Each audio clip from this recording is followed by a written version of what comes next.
Bismillahirrahmanirrahim. Assalamualaikum warahmatullahi wabarakatuh. Alhamdulillah, alhamdulillahirabbil alamin. Wassalatu wassalamu ala asrofil anbiya'i wal mursalin wa ala alihi wa ashabi ajmain, amma ba'du.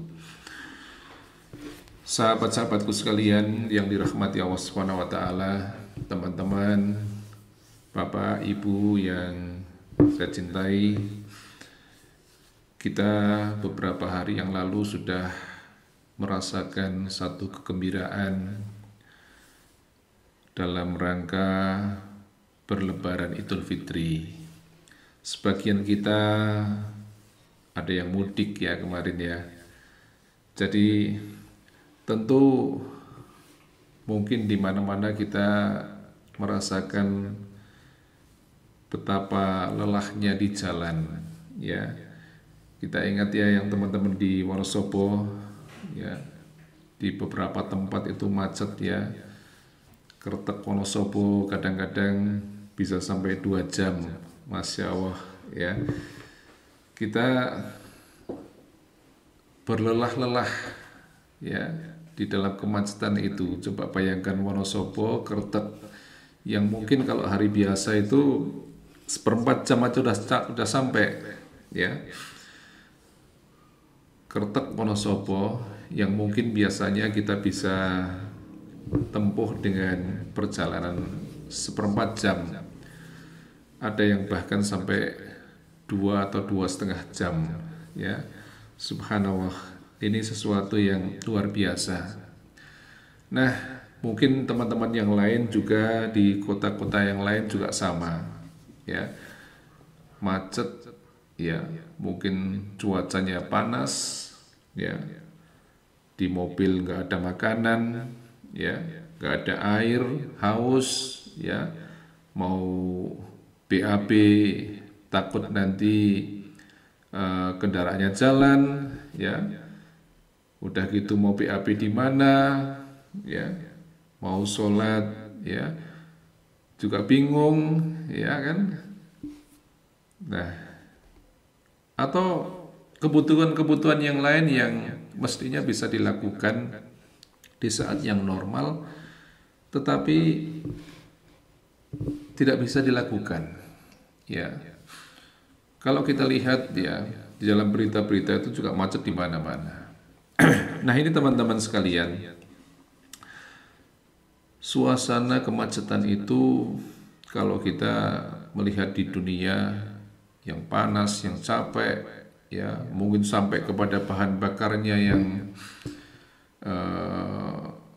habis karena macet itu ya.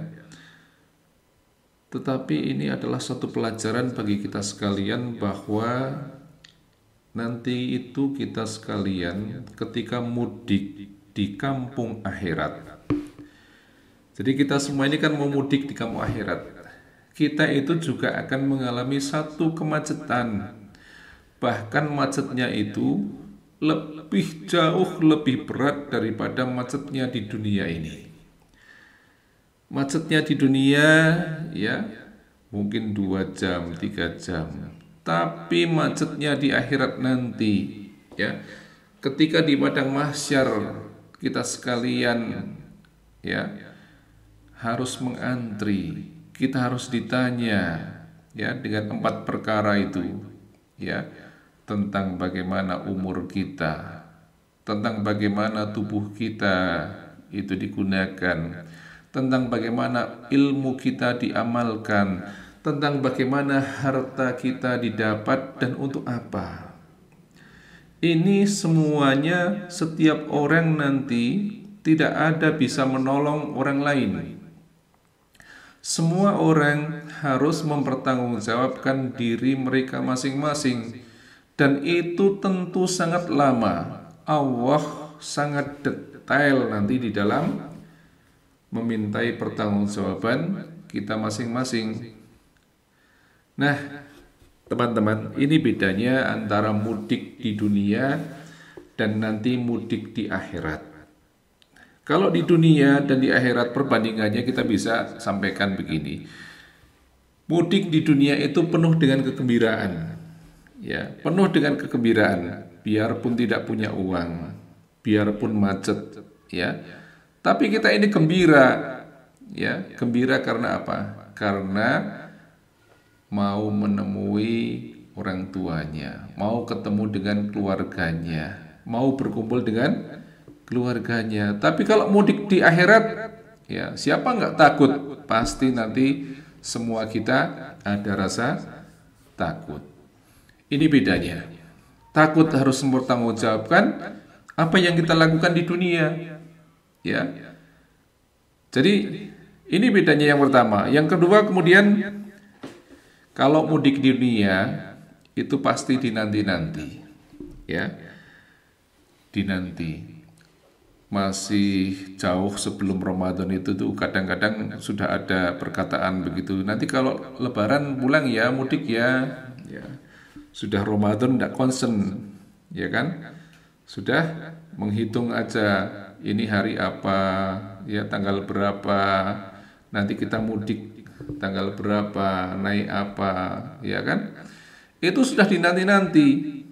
Yang mau mudik juga sudah berangan-angan cepat mudik. Yang di kampung, ya ini sudah menanti-nanti, ya kapan anakku pulang. Sudah di jalan, ditelepon terus, di WA sampai mana, ya kan? Itu mudik di dunia. Kalau mudik di akhirat, siapa yang mau menanti-nanti? Pasti semua ingin menghindari. Semua ingin menghindari mudik di akhirat. Teman-teman sekalian, kalau ditanya siapa yang mau mati dulu, ya barangkali pertanyaan itu kalau dialamatkan kepada kita, kita akan mengatakan saya belum siap. Itu pasti semua kita kadang-kadang menghindar dari sesuatu yang pasti akan terjadi itu. Mudik di akhirat pasti akan dihindari. Kalau bisa dihindari, jangan saya dulu lah, biarin mereka dulu yang mati, kan begitu. Kemudian tentu ketika persiapan mudik di dunia ini berbeda dengan persiapan mudik di akhirat. Ketika kita akan mudik di dunia di kampung halaman, ya, kita itu kadang-kadang persiapannya luar biasa. Bekalnya apa nanti, ya? Apa oleh-oleh untuk saudara-saudara yang di kampung, apa oleh-oleh untuk orang tua, ya semuanya dihitung, semuanya disiapkan apa yang harus kita bawa. Sampailah ketika kita mengetahui jalanan macet, maka kita harus menyiapkan perbekalan di dalam kendaraan kita. Kendaraannya pun harus diisi dengan bahan bakar yang penuh supaya ketika macet tidak kehabisan bahan bakar. Mungkin kita membutuhkan, ya, bekal-bekal yang lain yang harus kita siapkan selama perjalanan itu, ya, makanannya dan sebagainya. Tetapi apa yang kita persiapkan untuk mudik di akhirat, sudah siapkah kita? Amal soleh kita, amal-amal ibadah kita, ketaatan kita kepada Allah Subhanahu wa Ta'ala, apakah sudah kita persiapkan hari ini? Sehingga nanti ketika mudik di akhirat kita sudah siap. Ini teman-teman, ayo kita persiapkan mudik kita di akhirat dengan amal ibadah kita, dengan ketaatan kita kepada Allah Subhanahu wa Ta'ala. Ini pula persiapan ketika mudik di dunia di kampung halaman tentu membawa buah tangan, ya. Jangan kemudian, atau pastilah hampir bisa dipastikan orang yang mudik ke kampung halaman bawa oleh-oleh, ya, bawa buah tangan, mau makanan, mau cenderamata, ya. Masa mudik di kampung halaman nggak bawa apa-apa? Kayaknya kok nggak mungkin ya. Tapi mudik di akhirat nanti, sudahkah kita persiapkan oleh-oleh, buah tangan, amal jariah kita yang merupakan oleh-oleh kita nanti di akhirat? Amal yang ketika kita mati tapi pahalanya masih terus berlanjut. Amal yang ketika kita mati orang-orang masih menikmati apa yang kita lakukan. Orang-orang masih meniru apa yang kita lakukan dengan segala kebaikannya. Jangan malah sebaliknya, ya, kita meninggalkan amal-amal yang buruk yang menjadi dosa jariah kita. Ketika kita melakukan hal yang buruk dan kita mati, tetapi orang-orang masih melakukan apa yang kita perbuat dulu sehingga kita menjadi contoh buruk bagi orang lain. Inilah teman-teman sekalian, kita ini sesungguhnya pasti akan mudik karena kita ini adalah semuanya perantau, ya. Perantau yang merantau ke kota mau pulang ke kampung, ya. Yang merantau keluar provinsi untuk bekerja kembali ke kampungnya, ya, dan sebagainya. Tapi kita semua ini perantau. Kita akan kembali ke kampung halaman kita, yaitu akhirat. Makanya Rasulullah SAW pernah bersabda di dalam hadis, apa peduliku dengan dunia ini? Tidaklah aku tinggal di dunia ini melainkan seperti musafir yang berteduh di bawah pohon dan beristirahat. Lalu musafir itu kemudian pergi meninggalkan, ya. Ini teman-teman, kita ini seperti musafir, kita ini perantau, kita ini akan kembali kepada akhirat nanti, kita akan pulang kampung, kita akan mudik. Mungkin di dunia kita bisa mengatakan, saya enggak mudik kok, rumah saya dekat, ya. Tapi semuanya harus bisa dijadikan ibroh, apa yang terjadi di dunia ini, ya.